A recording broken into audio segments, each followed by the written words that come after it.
Alex put this together. We'll fix it.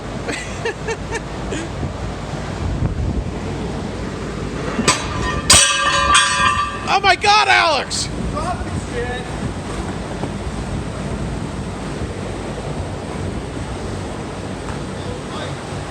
Huh? Oh, I thought it was Alex. I'm blaming him. Okay, let me see. Just Max is just in the way.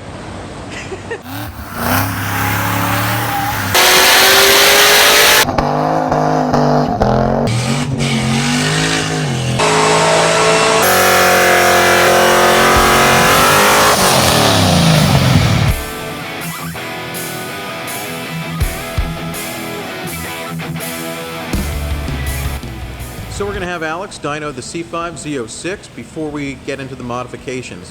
We're going to do heads, cam, headers, intake manifold, and some other goodies. And we'll have a good before and after comparison. Let's see what she puts down.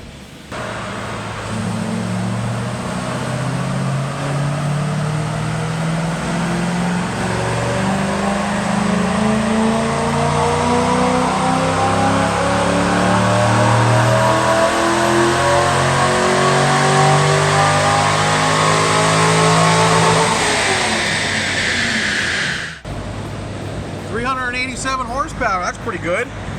Let's see if we have torque.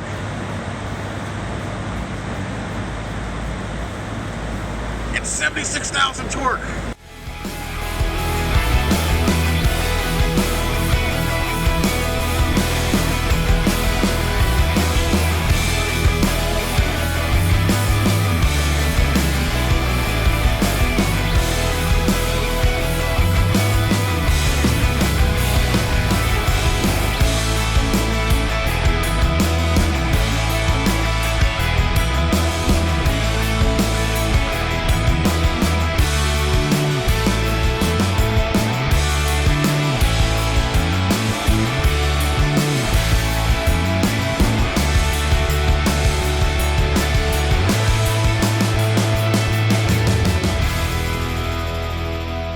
So it's a state of emergency today, and I'm going into the shop to finish a tune on a car.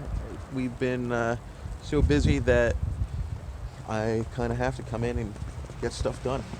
Let's go get her done. I didn't even walk in the door yet, and look at who shows up. Yeah, you get us to work for once. Yeah, I did beat you to work. I think you parked on the steps. Does your... Yeah, that flexes. No, I didn't touch him. Look at that. There's like a sliver of room in there. That's handicap parking, man. Come on. Well, I was trying to like make it for one less spot to shovel. So today we got this beautiful 2003 Corvette Z06. This thing has low miles on it. When I say low, I mean it's only got 3,000 miles on it. It's 15 years old. 3,000 miles. That's insane. Well, so anyway, what we've done on this is we've installed a customer-provided camshaft. It's a 229-232 with customer-provided heads and customer-provided fast 102 and a fast 102 throttle body, a Veraram, and also we switched out the headers. The headers had cats in it before. We put in a catless X pipe. We're running this with LS3 injectors, and I believe it's the Holley fuel rails. I'm expecting this car to make about 450 rear wheel horsepower. That's usually where these things on the 5.7 liter max out. It's just the max of the displacement that I tend to see. Every once in a while something comes in a little bit higher. Usually you have to have a pretty crazy camshaft to do it. This is it's not crazy, but it's not like it's definitely not small. It's the higher side of the middle or the lower side of the large. I think that's what I'd call it, at least for a 5.7 liter. So what we're going to do now is we're going to let it warm up. I'm going to keep on drinking some coffee in our fancy CSP mug, and we're going to get the base idle airflow. That way we get the car idling properly from cold to warm, and then we'll begin dyno tuning. We'll let this thing do what it needs to do in order to map out the idle.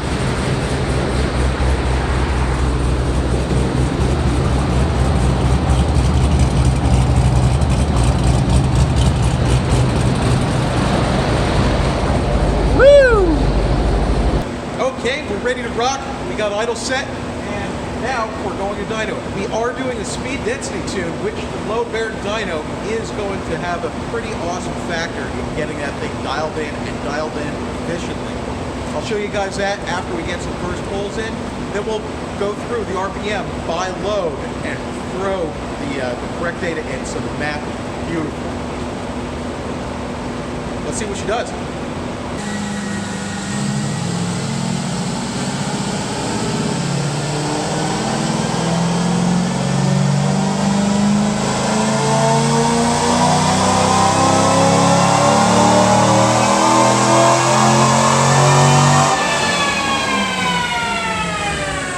So we made adjustments after the first pull to dial in the fuel trims and the rest of the car a little bit better. You can see that the fuel trims are just about perfect.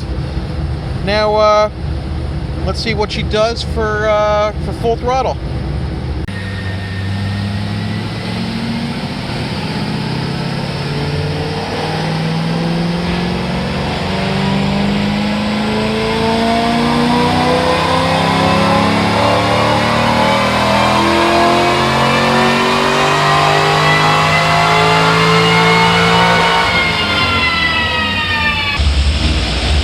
Pull 450 basically. That's pretty much exactly what we're expecting, so I guess we're going to go a little bit higher than that. I have no idea what car is running over there. These guys, they come in on their day off, start working and making all this noise.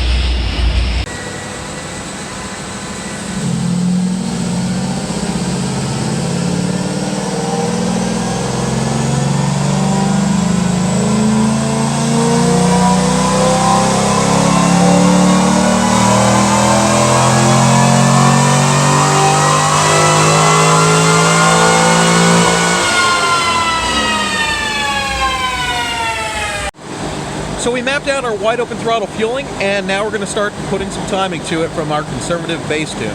Let's see what she does. She just dynoed 450. We'll see if we can get it up to maybe the 470 mark. That would be really, really good for an LS1 engine.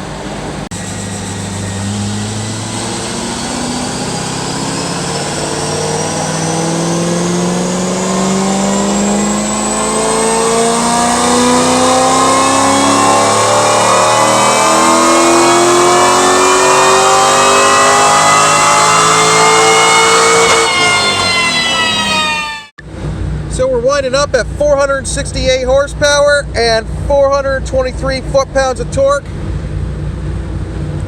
It's looking good. Now we're going to do some of the more time-consuming stuff, which is the park throttle tuning on the dyno. I'm going to show you guys how this stuff works. It's pretty cool. So the difference between MAF and speed density. Speed density is volumetric efficiency. It's engine speed versus air density. But the difference between the MAF is, as you see, the MAF is a straight line. Let's say at this hertz, that's the amount of air that's coming in, and then it applies fueling to it. So the MAF is usually really easy to calibrate. However, speed density is a bit different. As you can see, because it has an X and Y axis, you end up having a map that looks like this, and you got to touch on every area in order to dial it in properly, and that's what we're going to do with the dyno. The dyno is really cool. We're probably not going to pay too much attention up top here because I don't really want to hang out at like 6,000 RPMs to calibrate an area where you're never going to be, but we will go up to probably 3,500 and dial this area in. Now this is an estimate that I've built off of a couple other cars with similar camshafts. Because we're tuning this car's speed density, the curve is already like dead on for wide open throttle, and now to do the park throttle. Now one of the cool things about the dyno is if you look at the mile per hour right there, the mile per hour, I can actually command a certain mile per hour and it will hold it dead on, like and you'll actually see the gear coming back down. Well, that's the actual load-bearing system working. Now, what I can see as I calibrate this is I want to be around 2,000 RPM, which is about right here, 2,000 RPMs. And what I'm going to do is I'm going to look at the fuel trims. We're going to use the car's factory fuel trims to dial this in at different map levels. I mean, it looks like my thing's really damn close. As I'm going through, I mean, we're barely off anywhere.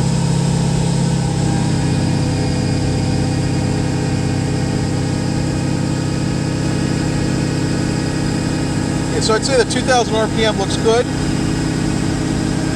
And we'll get back into here. This is the column that we're going through using the map and the engine RPM. And it looks like that column is like dead on. One of the cool things about the load-bearing dyno is I can have this thing completely floored. And now I'm commanding a 12.8, and you can see that 12.8, and it holds it right at that RPM level. That's the beauty of the load-bearing dyno.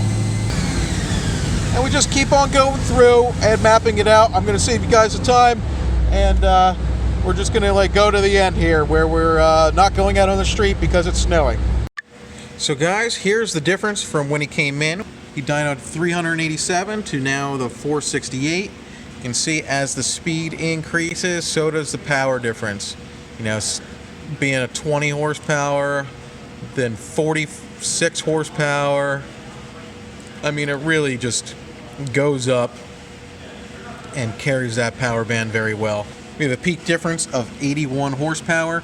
Unfortunately, when we dynoed it, the RPM reader was kind of glitching out. So when I add torque on, it does this. It says 76262. Holy hell, that's a lot of torque. As you see, it's in spurts, so we're not going to count it. So we can't really do a comparison of the torque, but were able to do a comparison of the whole power band, and you can see that she didn't really lose anything anywhere. She even all the way down to 40 miles per hour, she didn't lose a thing. She just gained power and more in the high end. Very cool. It sounds nice. Very cool build. Looking forward to getting her on the street. Not going to get her on the street because of the snow. So guys, I'm really impressed with the numbers here. I was expecting it to be around 450, but she shined a little bit more and hit a 468 with 423 torque. We did have a 471 full in there, but we detuned it slightly, so we're going to put the final numbers at 468 to the wheels, which is awesome. This thing is going to fly. It seems like it's going to drive pretty nice as well. We mapped it out speed density. I hope you enjoyed the speed density tuning, the little insight that we had into it. We would absolutely take this car out on the street, but a couple things are preventing us, such as the state of emergency that Pennsylvania's in right now. We're not going out in 6 to 10 inches of snow. That would suck.